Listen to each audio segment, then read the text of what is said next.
Alright, what's up folks? Rhino here with the Daily BA. I wanted to bring you to one of my favorite spots. Not in like the entire world, but one of my favorite spots is just close where I can come, hang out, soak up some nature, center of this nice shaded tree, enjoy the sound of the water, I don't know, think about things, stuff like that. So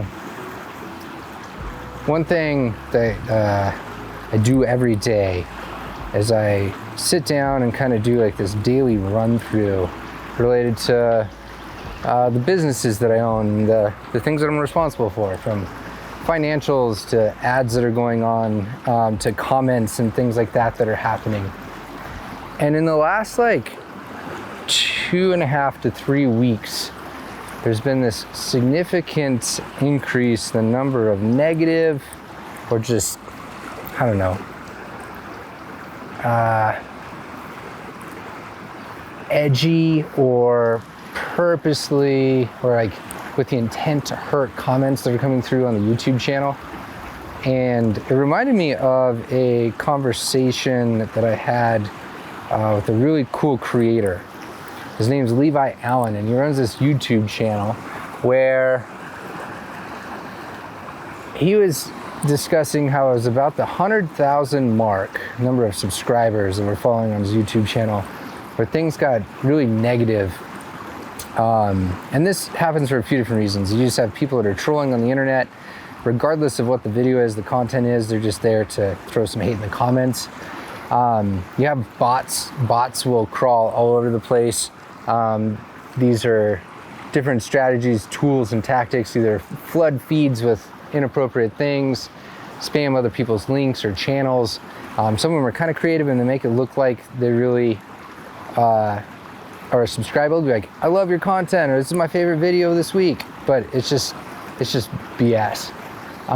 But the stuff that I've been having wasn't any of that. And that's what Levi was talking about too, is you start to get into a number, like a different realm of feedback, and it's surely due to some sort of circumstances, right?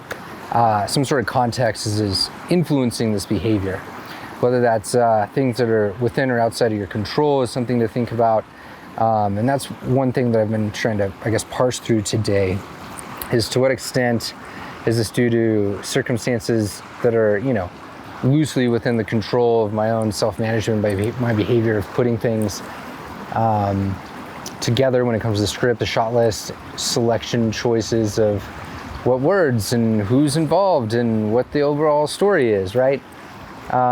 Versus, you know, there's some sort of other negative, I use that colloquially, some other sort of other like negative influence that's going on in someone else's world that leads to that comment. Whether it's just a bad day, stressful situation, economic pressures, SES pressures, like there could be a whole slew of different things, right? And what was most, I guess what I'm thinking about the most there is obviously the things that are within my control I need to really focus on and pay sharp attention to. However, the things that aren't in your control, and this is what I was talking with that Levi about, is, you know, just, I guess, like a part of the game, it seems like, of uploading content to social media and YouTube platforms, video platforms.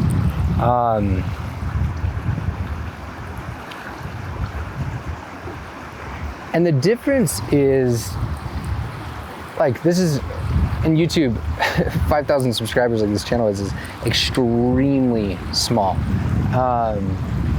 relative to kind of, I guess, where many whom I follow and I look up to and consistently create are at.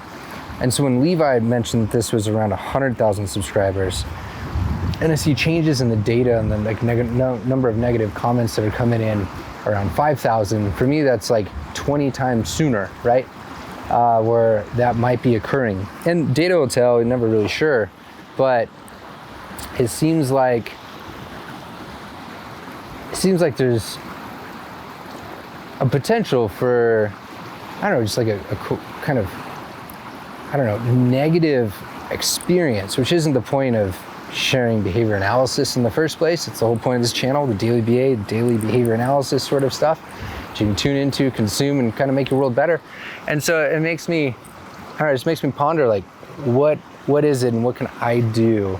Is this a byproduct of a larger cultural thing going on with COVID, continued social justice issues, economic issues, or is this because of how I'm framing things? So I guess I've been trying to figure that out, and one of the ways I like to really parse through things, if I can, is I'll just take a minute away from a computer, newsfeed, whatever it is, hang out in somewhere like this, and just soak it up and enjoy. I mean, like, what can you not like about hanging out and just soaking up some of Mother Nature and thinking, you know, strategy, reflecting on what you've put out there, kind of looking at the data loosely, like these number of comments were something that I looked at. It's definitely increasing by about 4 to 5 times more negative comments than typical in the last couple weeks. And so,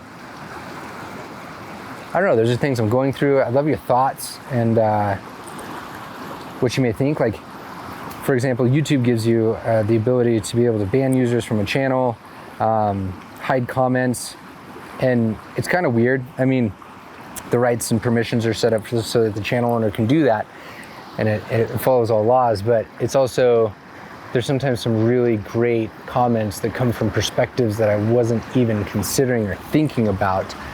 And so kind of this large,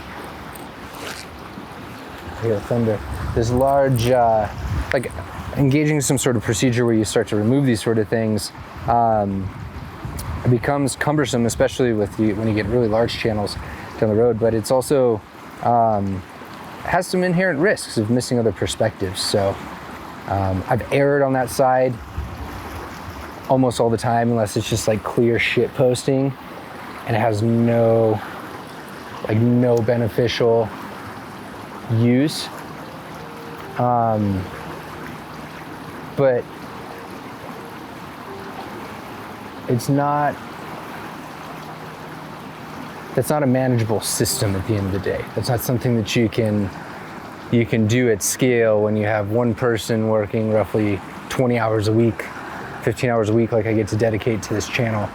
I can't just moderate comments for a couple hours a week when it's most important to share continued like content, ideas, and things that push people forward. So I don't know if you all have any thoughts about that. It'd be really useful for me.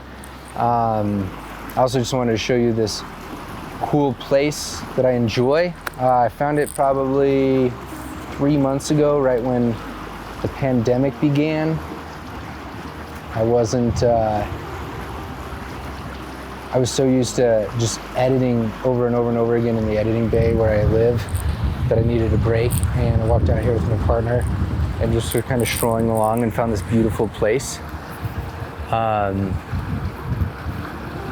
I've come to really enjoy it. There's some houses up here that you can't see. Try to cut them out purposely for privacy, but it's also a great, I don't know, it's just a great spot to think. So I'd be curious, like, what are your favorite places to go and escape and relax and think? Do you have a spot in your house? Is there a spot close drive like this, 10 minutes away from my house? Are you currently looking for a spot? Have you ever had a spot? Is it something that you struggle even being able to step away? These sort of experiences are what I'm interested in, and learning from others. So please feel free. And I hope you enjoyed this kind of weird talk aloud things I've been kind of thinking about on the channel. Thanks, y'all.